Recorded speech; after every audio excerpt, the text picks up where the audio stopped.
అందరికీ నమస్కారం. Welcome to మనం టీవీ. నేను మీ పవన్ బేస్వాడ.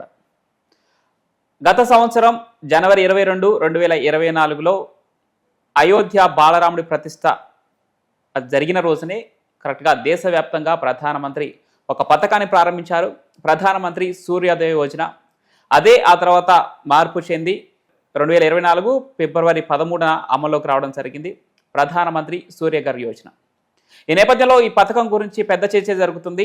ఆ పథకం రావడం వల్ల ఎన్ని కోట్ల మంది లబ్ధి పొందుతున్నారు, అసలు ఈ పథకం ఏంటో పూర్తి డీటెయిల్స్ తెలుసుకుందాం.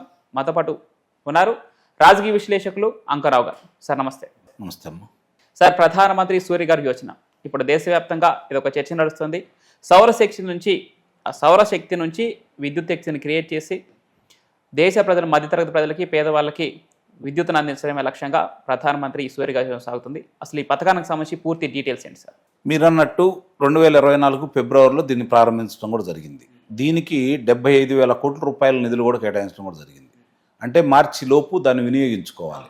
అదేందంటే ఒక ఇంటి మీద అంటే 1 కిలోవాట్ కనుక విద్యుత్ ఉత్పాదన చేస్తామంటే ఆ ఇంటికి సామర్థ్యం అంత ఉంది అని చెప్పి కనుక మనం వాళ్ళకి దరఖాస్తు పెట్టుకుంటే దీంట్లో రాజకీయ నాయకుల యొక్క సిఫార్సులతో పని లేకుండా వాళ్లే వచ్చి చూసి అనుమతి చేస్తారు. అంటే 1 కిలోవాట్ కనుక మనం విద్యుత్ ఉత్పత్తి చేసుకునే అవకాశం కనుక మన ఇంటి మీద కనుక ఉంటే 30,000 రూపాయలు రాయితీ ఇస్తున్నారు. అలాగే 2 కిలోవాట్లకు సంబంధించి కనుక ఉంటే 60,000 రూపాయలు రాయితీ ఇస్తున్నారు. 3 కిలోవాట్లు ఉత్పత్తి చేసే సామర్థ్యం కనుక మన ఇంటికి కనుక ఉంటే 78,000 రూపాయలు దానికి రాయితీలు ఇస్తున్నారు. ఓకే. కాబట్టి ఇది ప్రజలందరూ వినియోగించుకోవాల్సిన అవసరం. ఎందుకంటే మన ఇంటికి ఇప్పుడు చాలా రాష్ట్రాల్లో విద్యుత్తు సరిగ్గా అందుబాటులో లేదు. వాస్తవం, కొరత ఉంది. అధిక ధరలలో ఈరోజు విద్యుత్తు ప్రజలకి అందుతూ ఉంది. సామాన్యుడు కూడా ఈరోజు చూసుకుంటా ఉంటే మనకి ఒక రకమైన మధ్యతరగతి వాళ్ళందరూ కూడా ఈరోజు అవసరాల దృష్ట్యా ప్రతి ఇంట్లో కూడా ఫ్రిడ్జ్ ఉంటుంది, లేదంటే వాళ్ళకి సంబంధించినటువంటి ఈరోజు ఎలక్ట్రానిక్ సంబంధించిన వినియోగించుకునే వస్తువులు చాలా ఉంటున్నాయి. మినిమం నీడ్స్ అవి ఇప్పుడు అయిపోయినాయి. కాబట్టి 200 లోపు యూనిట్లు అనేది ఎవరికి కాదు, ఆ పై మాటే ఎక్కువగా జరుగుతూ ఉంది. మరి ఈ పరిస్థితుల్లో వాళ్ళకి తక్కువ ధరలో విద్యుత్తు అందుబాటులోకి రావడమే కాకుండా వాళ్ళు తయారు చేసినటువంటి విద్యుత్తు వాళ్ళ గృహవసరాలకు వినియోగించుకోగా మిగిలింది ప్రభుత్వమే ఎన్నిక తీసుకుంటుంది.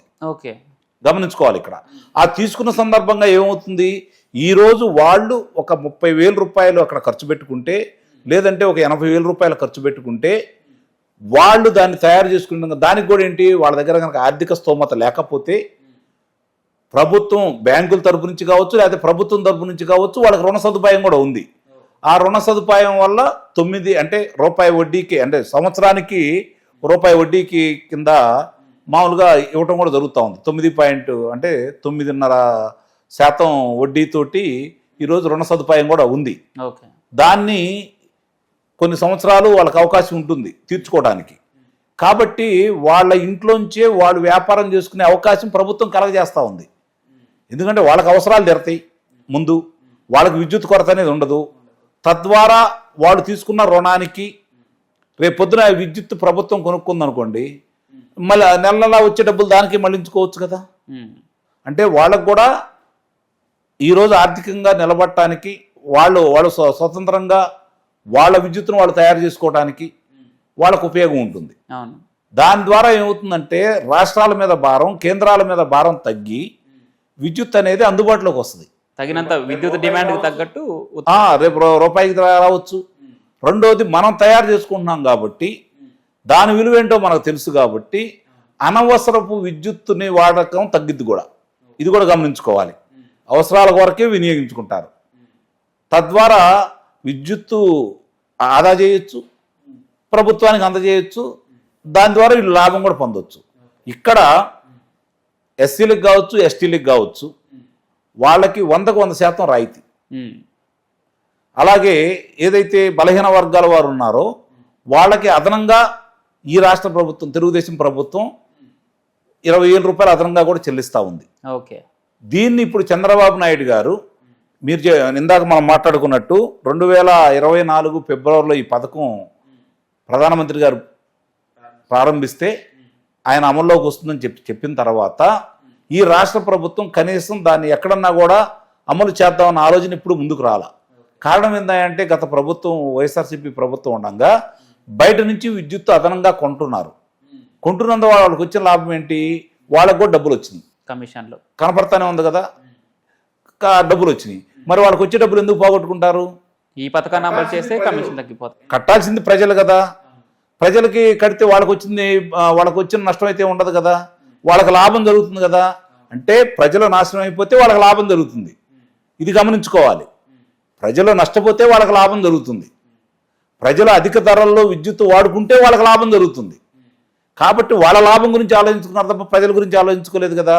ఇప్పుడు ఈ ప్రభుత్వం వచ్చిన తర్వాత, తెలుగుదేశం కూటమి ప్రభుత్వం వచ్చిన తర్వాత చంద్రబాబు నాయుడు గారు మొట్టమొదటి నుంచి కూడా విద్యుత్ సంస్కరణలు ఇవాళ కొత్తవి కాదు, ఇవాళ కొత్త అయితే కాదు, 2004కు ముందే ఆయన విద్యుత్ సంస్కరణలు తీసుకురావడం కూడా జరిగింది. నష్టాల్లో ఉన్న విద్యుత్ రంగ సంస్థలు 35% నష్టాల్లో ఉంటే దాన్ని 23% తగ్గించడం కూడా జరిగింది ఆయన. తర్వాత వచ్చిన తర్వాత ఏం జరిగిందో ప్రజలందరూ చూస్తూనే ఉన్నారు. గత ప్రభుత్వం ఇప్పటికీ విద్యుత్ బకాయిలు 1,12,000 కోట్ల రూపాయలు ఇంకా ఉన్నాయి విద్యుత్ బకాయిలు. మరి ఇవన్నీ కూడా ఈ ప్రభుత్వమే తీర్చాలి కదా. ఆ భారం మొత్తం ఇప్పుడు ప్రభుత్వం ఏ ప్రభుత్వం ఉండా కూడా తీర్చాలి కదా. వాళ్ళు అమ్ముకొని ఆస్తులు అమ్ముకొని అయితే కట్టరు కదా. తెలుగుదేశం ప్రభుత్వం అయినా కట్టదు, తెలుగుదేశం పాలకులైనా కట్టరు, వైఎస్ఆర్సీపీ వాళ్ళైనా కట్టరు. రేపొద్దున ఇంకోటి వచ్చినా కూడా వాళ్ళ ఆస్తులు అమ్మైతే కట్టరు కదా. ప్రజల మీదే భారం వేయాలా, ఆదాయం వస్తే కట్టాలా, లేకపోతే మళ్ళీ అప్పులు తీసుకురావాలా. కాబట్టి ఇప్పుడు అలా జరగకూడదని చెప్పని ఈ ప్రభుత్వం ఆలోచించి ప్రజల కొరకు ప్రధానమంత్రి గారు తీసుకొచ్చిన దాన్ని ఒడిసిపట్టుకొని చంద్రబాబు నాయుడు గారు అధికారంలోకి వచ్చిన తర్వాత మొట్టమొదటిగా ఈ మార్చిలోపే దాన్ని మొదలు పెట్టాలి. కాబట్టి కుప్పం నియోజకవర్గాన్ని పైలట్ ప్రాజెక్టుగా తీసుకొని ఆయన మొదలుపెట్టేశాడు. ఓకే. ఇప్పుడు రాష్ట్ర వ్యాప్తంగా ఉన్న మిగిలిన 174 నియోజకవర్గాల్లో శాసనసభ్యులకి, ప్రజాప్రతినిధులకి ప్రతి నియోజకవర్గంలో 10,000 మందిని ఈ యొక్క పథకాన్ని ఉపయోగించుకునే విధంగా ఈ పథకంలో సభ్యులుగా చేర్చమని చెప్పని ఆయన ఈరోజు వాళ్ళందరికీ కూడా చెప్పడం కూడా జరిగింది. ఓకే. దాన్ని మరి ఎంతవరకు అమలు చేస్తారు, ఎంతమంది ముందుకెళ్తారు అనేది చూడాలి. ఎట్టి పరిస్థితుల్లో వదిలిపెట్టరు బాబు గారు, ఎంటబడతా ఉంటారు. ముందు ప్రజలు కూడా అర్థం చేసుకోవాలి దీనివల్ల వాళ్ళకేంటి ఉపయోగం. మధ్యవర్తులతో పని లేదు, శాసనసభ్యుడి దగ్గరికి వెళ్ళే పని లేదు, గ్రామంలో ఉన్నటువంటి ఆ పార్టీ పెద్ద దగ్గరికి వెళ్ళే పని లేదు. మీరు మీ ఇంటి మీద ఎంత ఉపయోగం వస్తుందో, ఎంత మీరు ఉత్పత్తి చేయగలరో మీరు వాళ్ళకి కనుక చెబితే కేంద్ర రాష్ట్ర ప్రభుత్వాలు సంయుక్తంగా కలిసి నిర్వహిస్తున్నటువంటి దానికి సంబంధించినటువంటి అంతా కూడా ఆన్లైన్లోనే ఉంది. కాబట్టి ఒకళ్ళ డబ్బులు చెల్లించే పని లేదు, మీరు ఆన్లైన్లోనే వాళ్ళకి చెల్లించాలి. కాబట్టి మీరు దాంట్లో దరఖాస్తు చేసుకోండి, ముందు ఆ వివరాలు తెలుసుకోండి. వాళ్ళే వస్తారు, పరిశీలిస్తారు. మీ ఇంటి మీద నేను చెప్పినట్టు 1 కిలోవాట్, 2 కిలోవాట్, 3 కిలోవాట్లు అనేది వాళ్ళే చూసుకుంటారని నేనైతే అందరికి మనవి చేస్తున్నాను. మీరు ప్రజలందరూ కూడా దీని అవసరం గుర్తించండి, మీ ఉపయోగాన్ని కూడా గుర్తుంచుకోండి. మిమ్మల్ని వ్యాపారస్తులుగా తయారు చేస్తుంది ఈ పథకం. ఇక్కడ ఈ పథకం విద్యుత్ డిమాండ్ ఏదైతే ఉందో దాన్ని తీర్చడంతో పాటు కాలుష్య నివారణ పరంగా కూడా కొంత నిస్సందేహంగా చాలా చాలా తగ్గడమే కాకుండా అంటే కర్బన ఉద్గారాలను నియంత్రించే దేశంగా 2070 కల్లా ఈ దేశం అలా తయారు కాకపోతుందని చెప్పి కూడా ప్రకటించింది. అవును, నిస్సందేహంగా దానికి ఆంధ్ర రాష్ట్రం అక్షర క్రమంలోనే ముందు కాకుండా ఇలాంటిది అందిపుచ్చుకొని భారతదేశానికి మార్గదర్శకంగా ఉండే దాంట్లో కూడా ముందుండాలని అయితే నేను భావిస్తున్నాను. ప్రజలు కూడా దీన్ని వినియోగించుకోవాలని, వాళ్ళ అవసరాలు తీర్చుకునే విధంగానే ఈ పథకం ఉంది. కాబట్టి వాళ్ళకి చాలా ముఖ్యం. తద్వారా రాష్ట్రానికి మేలు జరుగుతుంది, తద్వారా దేశానికి కూడా మేలు జరుగుతుందని అయితే నేను భావిస్తున్నాను. Right. Thank you so much sir. Thank you.